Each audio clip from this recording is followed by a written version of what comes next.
Hello everyone. Section 2nd, Poetry section 2.5, Father Returning Home. Now today we will see remaining part of icebreakers. In icebreakers, it is given, write your duties towards the following.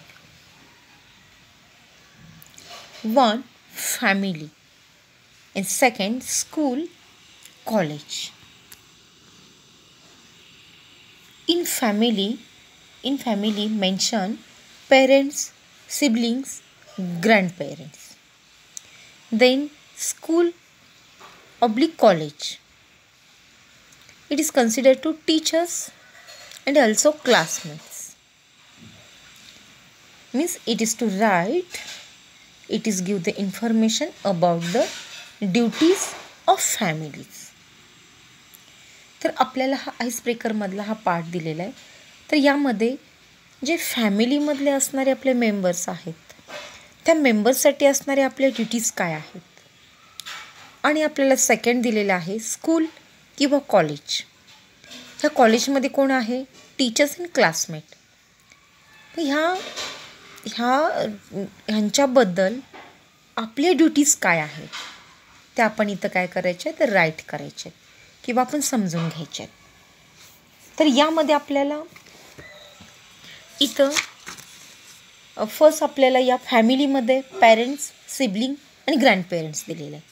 तर आपण पहिल्यांदा फॅमिलीमध्ये duties toward the parents, म्हणजे as पेरेंट्सबाबत as child म्हणून किंवा आपण on स्वतः म्हणून आपल्या ड्युटीज काय आहेत किंवा आपण काय केलं गेलं पाहिजे. तर आपण पेरेंट्सना आपण बी रिस्पेक्टफुल म्हणजेच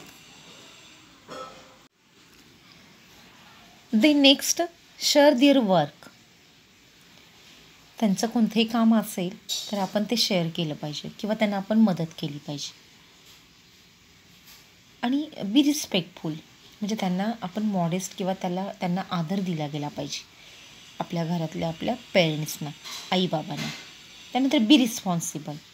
आपल्या स्वतःची जी काय आहे कामं आहेत किंवा स्वतःच्या थोड्याशा काय नीड काय आहेत ते आपण एक रिस्पॉन्सिबल होऊन आपण ते काम केलं गेलं पाहिजे. म्हणजेच आपण शेअर रिस्पॉन्सिबिलिटीज म्हणजे त्यांच्या काय रिस्पॉन्सिबिलिटी असेल त्या आपण शेअर केल्या पाहिजेत.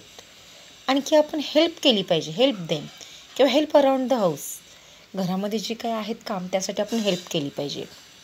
त्यानंतर आपण काय असेल discuss family problem and try to help in any वे.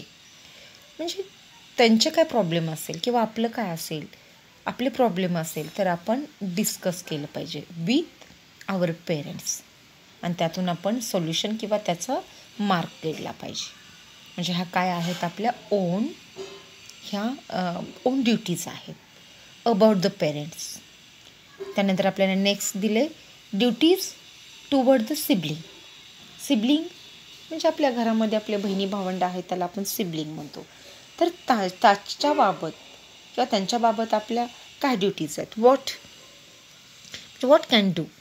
तर यामध्ये बी फ्रेंडली म्हणजे आपण आपल्या बहिणी भाव किंवा एल्डर असेल स्मॉलर असेल तर त्यांच्याशी आपण बी फ्रेंडली बिहेव केलं पाहिजे. Have a spirit of sharing. Small असेल एल्डर असेल तर आपण त्यांना काय केलं पाहिजे, मोटिवेट केलं पाहिजे किंवा त्यांना स्पिरिट आपल्यामध्ये असेल तर शेअरिंग केलं पाहिजे. त्यांच्या कोणत्याही काय काम असेल कार्य असेल त्याला आपण काय केलं पाहिजे, इन्स्पायर केलं पाहिजे. बी प्रोटेक्टिव्ह ऑफ देम. आणि त्यांना आपण नेहमी की त्यांच्या मनामध्ये की आपण एक प्रोटेक्ट किंवा त्यांना हेल्प करतो किंवा प्रोटेक्ट ही इमोशन त्यांच्यामध्ये अवेअर केली पाहिजे. म्हणजे आपण आपल्यामध्ये त्यांचं प्रोटेक्ट करण्याची एक आपली ड्युटीज आहे आपल्या ब्रदर अँड सिस्टरला. आणखी आपण त्यामध्ये की be a role model for the younger. म्हणजे त्यांच्यासाठी आपण एक रोल मॉडेल म्हणून असलं गेलं पाहिजे. Share the resources Wien possible.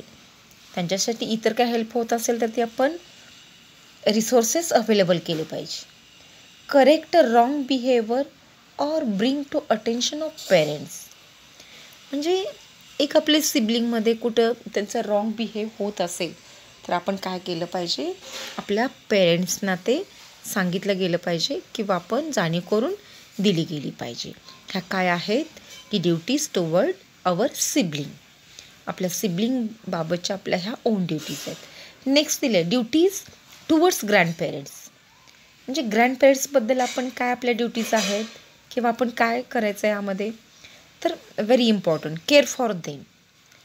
आपण सर्वात महत्त्वाची त्यांची केअर आपण घेतली पाहिजे. कारण एकतर ग्रँडपेरेंट्स आहेत, त्यांचे काय म्हणतो आपण की एक ते फिजिकली थोडेसे वीक झालेले असतात, त्यामुळे आपण त्यांना काय केली पाहिजे, केअर घेतली पाहिजे. त्यानंतर update them of technological progress that कुड हेल्प देम. आत्ता जे आपण काय न्यू टेक्नॉलॉजी आहे ही त्यांना त्यामध्ये काय केलं पाहिजे, अपडेट केलं गेलं पाहिजे किंवा आपण ट्राय केला पाहिजे. त्यासाठी त्यांना ते प्रोग्रेस करत असताना आपण हेल्प केलं पाहिजे आपल्या ग्रँड पेरेंट्सना. त्यानंतर आपण spare time to be with them.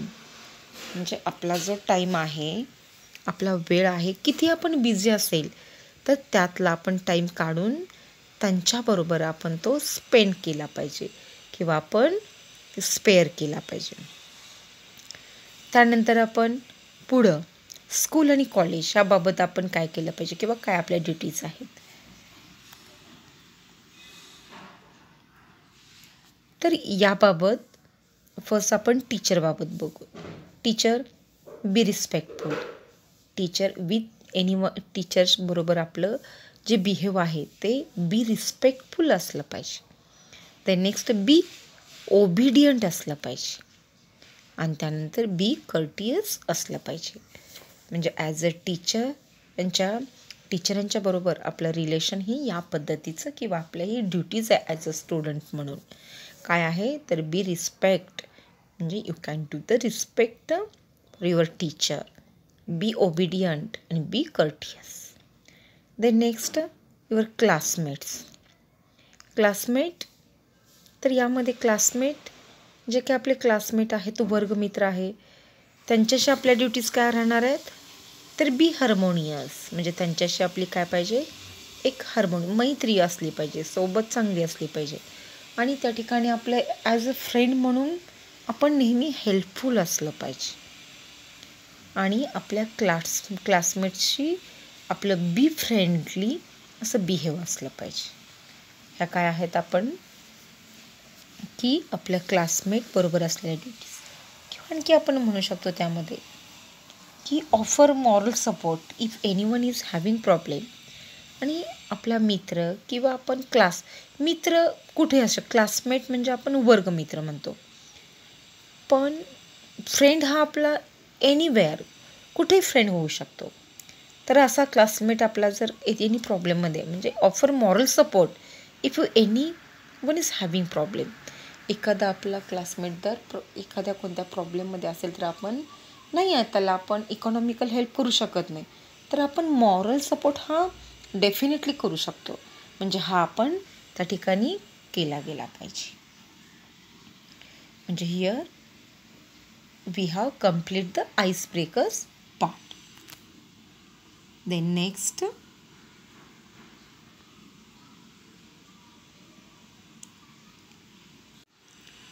Then next 2.5 Father Returning Home by Dilip Chitre. Now we will learn about the Dilip Chitre. Dilip Chitre 1938 to 2009 was celebrated the bilingual poet and translator with a remarkable work in Marathi and English. Miss Dilip Chitre was noted and influential bilingual poet and translator who worked in Marathi and English. म्हणजे आपण दिलीप चित्रे हे काय होते की bilingual, म्हणजे त्यांची command किंवा fluency किंवा इमिनियंट हे 2 लँग्वेजमध्ये होते, मराठी आणि इंग्लिशमध्ये. त्यानंतर पुढं आपल्याला म्हटलं आहे नेक्स्ट लाईनमध्ये, हिज व्हर्सटाईल क्रिएटिव्हिटी हिज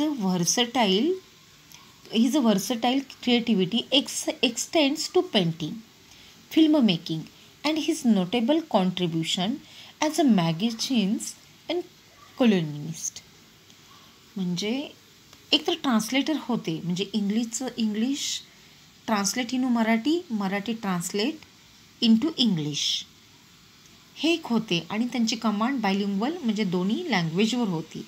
आणि त्यानंतर पुढे म्हटले हिज व्हर्सटाईल क्रिएटिव्हिटी म्हणजे एक व्हर्सटाईल होते, ते मल्टिपल होते, व्हर्सटाईल होते. आणि त्यामध्ये त्यांना पेंटिंगची आवड होती, फिल्म मेकिंग, हा बऱ्याच त्यांचं कॉन्ट्रीब्युशन आहे. आणि त्यानंतर ही received the prestigious Sahitya Academy award both for poetry as well as for his well known translation work says Tuka, popular among spiritual poems by Sant Tukaram. म्हणजेच त्यांना त्यांच्या कामासाठी, त्यांच्या कार्यासाठी त्यांना असा प्रेस्टियस असलेला किंवा व्हॅल्युएबल असा साहित्य अकॅडमी अवॉर्ड मिळाला होता. आणि तो कशासाठी, both for poetry as well for his non translation, त्यांच्या ट्रान्सलेशनसाठी आणि पोएट्रीसाठी. मग कुठली ट्रान्सलेशन, तर ह्यामध्ये सेज तुका, जे सेज तुका हे जो अभंग आहे हा यांनी काय केलेलं आहे, ट्रान्सलेट केलेला आहे. आणि तो कुणाचा आहे, संत तुकारामांचा. He had started translation of literary work of Sant in Marathi at the age of 16. Exile, alienation, self integration and death are observe to be the major themes of his work. म्हणजे यांनी ट्रान्सलेशन किंवा लिटररी वर्कची सुरुवात केव्हापासून केली in मराठीमध्ये, तर age of 16, 16 वर्षाचे होते तेव्हापासून त्यांनी त्यांच्या कामाची सुरुवात केलेली आहे. आणि यामध्ये त्यानंतर त्यांनी नेक्स्ट पॅरामध्ये आपल्याला सांगितलं किंवा आपण ऑल ओव्हर म्हणू की त्यामध्ये his creativity is creativity skill reflected in the field of the painting, film making and writing for the magazine columns. आणि the major themes of his work is alienation, self disintegration and death. म्हणजे त्यांचे जे subject होते, theme होते, अलिनेशन म्हणजे आपण काय म्हणतो एकांतवास, किंवा आपण काय म्हणतो की लोनलीनेस किंवा सॉलिटरी, म्हणजे हे त्यांचे विषय होते. सेल्फ डिसइंटिग्रेशन अँड डेथ हे त्यांचे थीम किंवा सब्जेक्ट असायचे. त्यानंतर नेक्स्ट पॅरामध्ये आपल्याला दिलेलं आहे, this poem is taken from the travelling in a cage. It is draw portrait of suburban community. म्हणजे ही जी पोएम आहे फादर रिटर्निंग होम, ही त्यांनी ट्रॅव्हलिंग इन अ केज या त्यांचा कविता संग्रह आहे त्यातून त्यांनी घेतलेले. त्यानंतर नेक्स्ट यामध्ये इट डिपिक्स हिज